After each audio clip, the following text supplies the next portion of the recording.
himself. And I want you to see, as we talked about last week, the distinction of who is addressing this church. Notice there what he said about himself in verse 12. He said, he which hath a sharp sword with two edges. And remember, that takes us back to chapter 1 in verse 16 and talking about the sword that's going to come out of his mouth.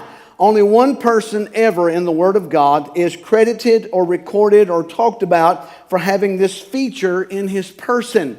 There's not another person who is marked as this, as having this sharp sword with two edges which proceeds out of his mouth. And we know, and we talked about, that sword is the Word of God, and that sword is what he speaks. Remember, we talked about last week that Jesus is the living Word, and the living Word is going to engage them with the written Word. He is going to bring to them, thus saith the Lord.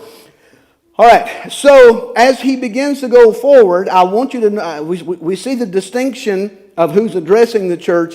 I want you to see, secondly, the description of the atmosphere that is surrounding the church. In other words, what's going on there with them.